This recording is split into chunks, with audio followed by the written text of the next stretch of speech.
ನೋಡ್ಬೋದು part 2 video. ಅದು ಇಲ್ಲಿವರೆಗೂ ನಾನು ಎಕ್ಸ್ಪ್ಲೇನ್ ಮಾಡಿದ್ದೀನಿ ಹೋದ ವಿಡಿಯೋದಲ್ಲಿ ನೋಡ್ಬೋದು. ಓಕೆ, ಇದು ಬ್ರೇಕ್ಔಟ್ ಆಯ್ತು, ನಾನು ತಗೊಳ್ಳಿಕ್ಕೆ ಆಗ್ಲಿಲ್ಲ, ಕೆಲಸ ಇತ್ತು, ಮೂವ್ ಆಯ್ತು. ಇದು ತಗೊಂಡಿದ್ದು ಇದನ್ನು 15 ಮಿನಿಟ್ ಅದೇನು ಡಿಮ್ಯಾಂಡ್ ಝೋನ್ ಇತ್ತು. ಮತ್ತೆ ರೆಸಿಸ್ಟೆನ್ಸ್ ಐನ ಬ್ರೇಕ್ ಮಾಡ್ಬೇಕು. ರೀಸೆಂಟ್ ಐನ ಬ್ರೇಕ್ ಅಂಡ್ ಕ್ಲೋಸ್ ಆಗ್ಬೇಕಿತ್ತು, ಯಾವ್ದೇ ರೀತಿ ಇಲ್ಲಿ ಬ್ರೇಕ್ ಅಂಡ್ ಕ್ಲೋಸ್ ಆಗಿಲ್ಲ. ಏಕನ್ನು ನೋಡ್ಕೊಂಡ್ ಬಂದೆ, ಮತ್ತೆ ಇಲ್ಲಿ ಕ್ಲೋಸ್ ಆಯ್ತು. ಬಟ್ ಕ್ಯಾಂಡಲ್ ಹಾಕಿ ಒಳ್ಳೆ ಕ್ಯಾಂಡಲ್ ಕ್ಲೋಸ್ ಆಗ್ಲಿಲ್ಲ. ಕ್ಲೋಸ್ ಏನೋ ಆಯ್ತು, ರೀಸೆಂಟ್ ರೆಸಿಸ್ಟೆನ್ಸ್ ಎಬೋ ಇಲ್ಲಿ ಕ್ಲೋಸ್ ಏನೋ ಆಯ್ತು. ಬಟ್ ಕ್ಯಾಂಡಲ್ ಚೆನ್ನಾಗಿರ್ಲಿಲ್ಲ, ಅದಕ್ಕೆ ವೇಟ್ ಮಾಡಿದೆ. ನೆಕ್ಸ್ಟ್ ಕ್ಯಾಂಡಲ್ ಮೂವ್ ಆಯ್ತು, ಮತ್ತೆ ನೋಡ್ಬೋದು ಸ್ಟ್ರಾಂಗ್ ಕ್ಯಾಂಡಲ್ ಕ್ಲೋಸ್ ಆಯ್ತು. ವಿತ್ ಮೇಲೆನೆ ಸ್ಟ್ರಾಂಗ್ ಕ್ಯಾಂಡಲ್. ಮತ್ತೆ ಟ್ರೇಡ್ ತಗೊಳ್ಳಿಕ್ ನೋಡಿದ್ರೆ ಅದೇ ಮೂವ್ ಆಗ್ಬಿಟ್ಟಿತ್ತು, ನೋಡ್ಲಿಲ್ಲ. ಬಟ್ ಇಟ್ಸ್ ಓಕೆ, ಅದನ್ನ ಆಲ್ರೆಡಿ ತೋರಿಸಿದ್ದೀನಿ ಪ್ರೂಫ್ ಸಮೇತ. ನಾನು ಮೊದಲೇ ಮ್ಯಾನಿಫೆಸ್ಟ್ ಮಾಡಿದ್ದೆ, ನೋಡ್ಬೋದು ಮ್ಯಾನಿಫೆಸ್ಟ್ ಮಾಡಿದ್ದೆ. ಇಟ್ಸ್ ಓಕೆ, ಅದಿರ್ಲಿ. ಮತ್ತೆ ಈಗ ಇನ್ನೊಂದು ಟ್ರೇಡ್ ನಾನು ಬೆಳಗ್ಗೆ ಹೊಡೆದಿದ್ನ ತೋರಿಸ್ತೀನಿ. ಇನ್ನೊಂದು ಟ್ರೇಡು ಇಲ್ಲಿ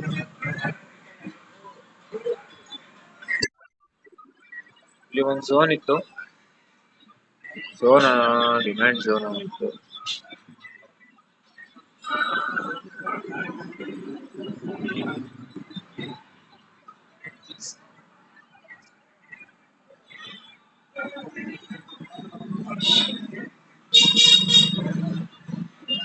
ಇಲ್ಲೊಂದು ಝೋನ್ ಇತ್ತು, ನಾನೀಗ ಅದು ಪ್ರೀವಿಯಸ್ ಝೋನ್ ಅಂತ ಇಲ್ಲಿ ಅಳಿಸಾಕಿದ್ದೀನಿ ಅಷ್ಟೇ.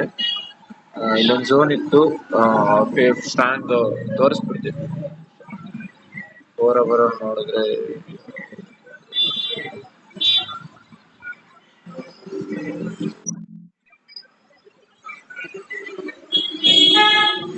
ನಾಲ್ಕನೇದ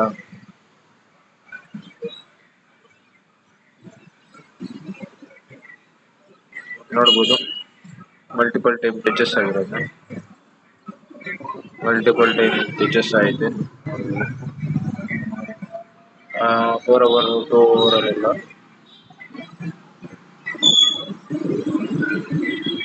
ನೋಡಿದ್ರ 5 ಮಿನಿಟಿಗೆ ಬಂದೆ, ಝೋನ್ಗೆ ವೇಟ್ ಮಾಡಿದೆ. ಇಲ್ಲಿ ಝೋನ್ಗೆ ವೇಟ್ ಮಾಡಿದೆ, ಆ ಝೋನ್ ಹತ್ರ ಸ್ಟ್ರಾಂಗ್ ಕ್ಯಾಂಡಲ್ ಬಂತು. ಓಕೆನಾ, ಸ್ಟ್ರಾಂಗ್ ಕ್ಯಾಂಡಲ್ ಬಂತು, ನೋಡ್ಬೋದು ಸ್ಟ್ರಾಂಗ್ ಕ್ಯಾಂಡಲ್ ಬಂತು. ಮತ್ತೆ ನಮಗೆ ಝೋನ್ ಹತ್ರ ಅಂದ್ರೆ ಅರ್ಥ ಆಯ್ತು ಝೋನ್ ಇನ್ನು ರೆಸ್ಪೆಕ್ಟ್ ಮಾಡ್ತಿದೆ, ನಮ್ಗೊಂದು ಟ್ರೇಡ್ ಸಿಗೋ ಚಾನ್ಸ್ ಇದೆ ಅಂತ ಅರ್ಥ ಆಯ್ತು. ಮತ್ತೆ ಇಲ್ಲಿ ಸಸ್ಟೈನ್ ಮಾಡ್ತು. ಮತ್ತೆ ನಮ್ಗೆ ಏನ್ ಬೇಕು, ರೀಸೆಂಟ್ ಸ್ವಿಂಗ್ ಲೋ, ಯಾಕಂದ್ರೆ ಇದು ಅಪ್ ಟ್ರೆಂಡ್ ಅಲ್ಲಿ ಇದೆ. ಓಕೆನಾ, ನೋಡ್ಬೋದು ನೀವು ಅಪ್ ಟ್ರೆಂಡ್ ಅಲ್ಲಿ ನಮ್ಗೆ ಬಂದಿರೋದು ಯಾವ ರೀತಿ ಬಂದೈತೆ, ಬುಲ್ಲಿಶ್ ಮೂಮೆಂಟ್ ಅಲ್ಲಿ ಬಂದಿದೆ. ಓಕೆ, ನಮ್ಗೆ ಅದಕ್ಕೆ ಸಸ್ಟೈನ್ ಮಾಡ್ತೈತಲ್ವಾ, ಅದಕ್ಕೆ ನಮ್ಗೆ ಇಲ್ಲಿ ಬ್ರೇಕ್ ಸಿಕ್ತು. ಇಲ್ಲೊಂದು ಸಪೋರ್ಟ್ ಬೇಕಿತ್ತು, ಹೈಯರ್ ಲೋ. ಇಲ್ಲೊಂದು ಹೈಯರ್ ಲೋ ಬಂತು, ಓಕೆನಾ.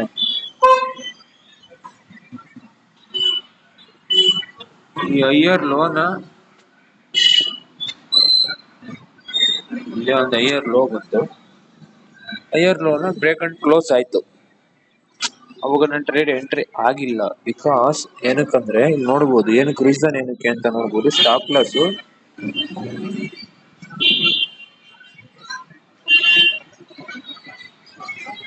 ಲಾಸ್ ಮಿನಿಮಮ್ 100 ಪಿಪ್ಸ್ ಆಗುತ್ತೆ. ಓಕೆನಾ, 100 ಪಿಪ್ಸ್ ಆಗುತ್ತೆ ಎಸ್ ಎಲ್. ಓಕೆನಾ, ಸ್ಟಾಪ್ ಲಾಸ್ 100+ ಪಿಪ್ ಆಗುತ್ತೆ ಸ್ಟಾಪ್ ಲಾಸ್. ಓಕೆನಾ,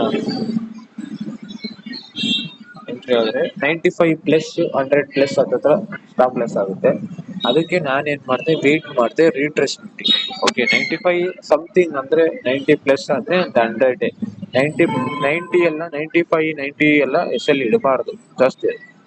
ಆತರ ಎಸ್ ಎಲ್ ಇದ್ದಾಗ ಜಸ್ಟ್ ರಿಟ್ರೇಸ್ಮೆಂಟ್ ವೇಟ್ ಮಾಡಬೇಕು. ಇಲ್ಲ ಟ್ರೇಡ್ ನ ಸುಮ್ಮನೆ ನೋಡ್ಬೇಕು, ಯಾವ ರೀತಿ ರಿಟ್ರೇಸ್ಮೆಂಟ್ ಸಿಕ್ಕಿಲ್ಲ ಅಂದ್ರೆ ಇಟ್ಸ್ ಓಕೆ, ನೆಕ್ಸ್ಟ್ ವೇಟ್ ಮಾಡ್ಬೇಕು. ಓಕೆನಾ, ಅದಕ್ಕೆ ನಾನು ವೇಟ್ ಮಾಡಿದೆ ರಿಟ್ರೇಸ್ಮೆಂಟ್ಗೆ. ಒಂದು ಟ್ರೇಡ್ ಸಿಕ್ತು, ರಿಟ್ರೇಸ್ಮೆಂಟ್ ಬಂತು, ನಾನೊಂದು ಟ್ರೇಡ್ ತಗೊಂಡೆ, ಕ್ಯಾಂಡಲ್ ಕ್ರಿಯೇಟ್ ಆಯ್ತು, ನಾನು ಟ್ರೇಡ್ ತಗೊಂಡೆ. 1:1ಗೆ ಸೆಕ್ಯೂರ್ ಮಾಡಬೇಕಿತ್ತು, ಮಿಸ್ ಆಗಿ ಆಕಸ್ಮಿಕವಾಗಿ ಬ್ರೇಕ್ ಇವನ್ ಹಾಕೋ ಬದಲು 1:1ಗೆ ಫುಲ್ ಕ್ಲೋಸ್ ಆಗೋಯ್ತು ಪೊಸಿಷನ್. ಇಲ್ಲಿವರೆಗೂ ಹೋಲ್ಡ್ ಮಾಡೋಣ ಅಂತ ಇದ್ದೆ, 1:1 1:2 ವರ್ಗು ಹೋಲ್ಡ್ ಮಾಡೋಣ ಅಂತಿದ್ದೆ. 1:2 ಹೋಗೈತೆ ನಿಯರ್ ಬೈ, 1:2 79 ಪಿಪ್ 45 ಪಿಪ್ 1.5 ವರ್ಗು ಹೋಗೈತೆ. ಬಟ್ ಓಕೆ, ಸೆಕ್ಯೂರ್ ಮಾಡಿದ್ದು ಒಳ್ಳೇದೇ, ಬಟ್ ಇಲ್ಲಿವರೆಗೂ ಹೋಲ್ಡ್ ಮಾಡಬಹುದಿತ್ತು, 1:2 ವರ್ಗು 1.5 ವರ್ಗು ನೋಡ್ಬೋದು. ಬಟ್ ಓಕೆ, ಅವನು ಆಲ್ವೇಸ್ ಪ್ರಾಫಿಟ್, ಯಾಕಂದ್ರೆ 1:1ಗೆ ನಾನು ಹಾಫ್ ಸೆಕ್ಯೂರ್ ಮಾಡಿರ್ತೀನಿ, ದೆನ್ ಇಲ್ಲಿ ಆಲ್ಮೋಸ್ಟ್ ಫುಲ್ ಸೆಕ್ಯೂರ್. ಇಲ್ಲೊಂದು ಟ್ರೇಡ್ ತಗೊಂಡೆ, ಏನಕ್ಕಂದ್ರೆ ರಿಟ್ರೇಸ್ಮೆಂಟ್ ಆಗಿ ಬೂಮ್ ಆಗ್ಬೋದು ಅಂತ ತಗೊಂಡೆ. ಬಟ್ ಇದು ಅಲ್ಲೇ ಬ್ರೇಕ್ ಇವನ್ ಅಲ್ಲೇ ಎಸ್ ಎಲ್ ಇಟ್ಟಿದ್ದೆ, ಬಟ್ ಬೂಮ್ ಎಸ್ ಎಲ್ ಆಯ್ತು. ಎಸ್ ಎಲ್ ಅಲ್ಲ, ಬ್ರೇಕ್ ಇವನ್ ಅಲ್ಲೇ ಎಂಡ್ ಆಯ್ತು, ಯಾಕೋ ಕನ್ಫರ್ಮೇಷನ್ ಬ್ರೇಕ್ ಇವನ್ ಅಲ್ಲಿ ಎಂಡ್ ಆಯ್ತು. ಸೊ ಓಕೆ, ಟ್ರೇಡ್ ಇವತ್ತಿಂದ ನೋಡ್ಬೋದು, ಇದೇ ಟ್ರೇಡ್. ಓಕೆ,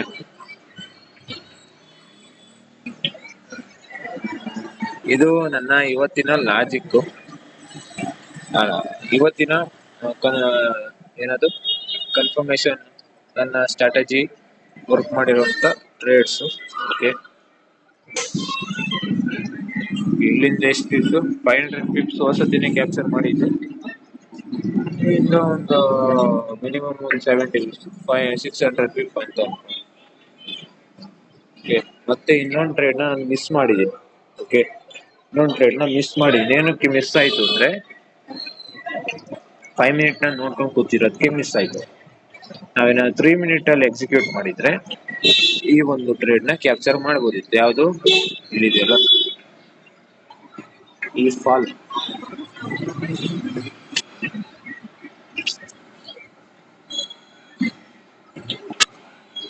ಈ ಒಂದು ಫಾಲ್ ಇದೆಯಲ್ಲ, ಈ ಒಂದು ಫಾಲ್ ನಾವು ಕ್ಯಾಪ್ಚರ್ ಮಾಡಬಹುದಿತ್ತು.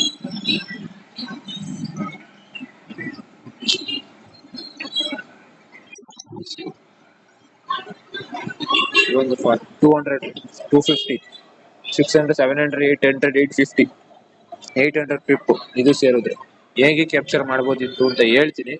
ಏನಕ್ಕೆ ಕ್ಯಾಪ್ಚರ್ ಮಾಡಿಲ್ಲ ಅಂತಾನು ಹೇಳ್ತೀನಿ. ಯಾಕಂದ್ರೆ ಏನಕ್ಕೆ ಕ್ಯಾಪ್ಚರ್ ಮಾಡಿಲ್ಲ ಅಂದ್ರೆ, ನಾನು 3 ಮಿನಿಟ್ ಅಲ್ಲಿ ಆಲ್ಮೋಸ್ಟ್ ಟ್ರೇಡ್ ನಾವು ಮಾಡಲ್ಲ, ನಾನು ಅಬ್ಸರ್ವ್ ಮಾಡಿರ್ಲಿಲ್ಲ.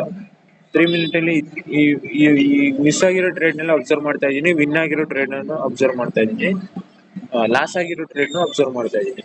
ಯಾವ್ದು ಲಾಸ್ ಆಗಿರೋ ಟ್ರೇಡ್ಗಳು 3 ಮಿನಿಟ್ ಅಲ್ಲಿ ಕೂಡ ಕನ್ಫರ್ಮೇಶನ್ ಕೊಟ್ಟಿಲ್ಲ. ವಿನ್ ಆಗಿರೋ ಟ್ರೇಡ್ಗಳು 3 ಮಿನಿಟ್ ಅಲ್ಲಿ ಕನ್ಫರ್ಮೇಶನ್ ಬೇಗನೆ ಕೊಡುತ್ತೆ, ಮತ್ತೆ 3 ಮಿನಿಟ್ ಅಲ್ಲಿ ಮಿಸ್ ಆಗೋದು ಚಾನ್ಸಸ್ ಕೂಡ ಕಡಿಮೆ ಇರುತ್ತೆ. ಓಕೆನಾ, ಇದು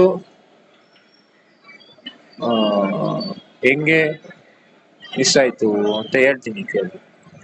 ಏನಕ್ಕೆ ತಗೊಂಡಿಲ್ಲ ಅಂತ ರೀಸನ್ ಹೇಳಿದೀನಿ, ಯಾಕಂದ್ರೆ 3 ಮಿನಿಟ್ ನಾನು ಲಾಟ್ ಆಫ್ ಟೈಮ್ ಟ್ರೇಡ್ ಮಾಡ್ತಿರ್ಲಿಲ್ಲ, ಅಬ್ಸರ್ವ್ ಮಾಡ್ತಾ ಇದ್ದೆ. ಇನ್ಮೇಲೆ ತಗೊಳ್ತೀನಿ. ಓಕೆನಾ,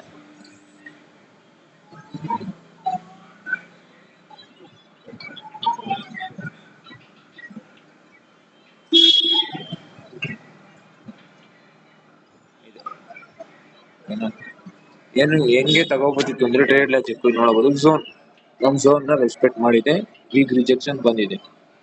ಓಕೆನಾ, ನಮಗೀಗ ಏನ್ ಬೇಕು, ಮಾರ್ಕೆಟ್ ಕನ್ಫರ್ಮೇಶನ್ ಬೇಕು. ಮಾರ್ಕೆಟ್ ಟ್ರೆಂಡ್ ಚೇಂಜಿಂಗ್ ಅಂದ್ರೆ ಏನಂತಾರೆ, ಬ್ರೇಕಪ್ ವೆಚ್ಚರ್ ಬೇಕು ಮಾರ್ಕೆಟ್ ರಿವರ್ಸಲ್ ಆಗ್ಲಿಕ್ಕೆ. ಓಕೆನಾ, ಅಪ್ ಟ್ರೆಂಡ್ ಇರೋ ಬುಲಿಶ್ ಮೊಮೆಂಟಮ್ ಬಂದಿರೋದ್ರಿಂದ ನಮ್ಗೆ ಒಂದು ಕನ್ಫರ್ಮೇಶನ್ ಬೇಕು. ಅದಕ್ಕೆ ನಮ್ಗೆ ಸಪೋರ್ಟ್ ಕ್ರಿಯೇಟ್ ಆಗಬೇಕು, ಇದು ಅದ್ರ ಲೋನ್ ಬ್ರೇಕ್ ಮಾಡಬೇಕು, ಅದೊಂದು ಕನ್ಫರ್ಮೇಶನ್ ಆದ್ರೆ. ಇನ್ನೊಂದು ಕನ್ಫರ್ಮೇಶನ್ ಏನಂದ್ರೆ, previous bullish candle, up trend ಅಂದ್ರೆ ಪ್ರೀವಿಯಸ್ ಬುಲಿಶ್ ಕ್ಯಾಂಡಲ್, ಬೇರಿಶ್ ಅಂದ್ರೆ ಪ್ರೀವಿಯಸ್ ಬೇರಿಶ್ ಕ್ಯಾಂಡಲ್. ಇದು ಅಪ್ ಟ್ರೆಂಡ್ ಬುಲಿಶ್ ಇರೋದ್ರಿಂದ ಪ್ರೀವಿಯಸ್ ಬುಲಿಶ್ ಕ್ಯಾಂಡಲ್ ಲೋನ್ ಬ್ರೇಕ್ ಅಂಡ್ ಕ್ಲೋಸ್ ಆಗ್ಬಿಟ್ಟು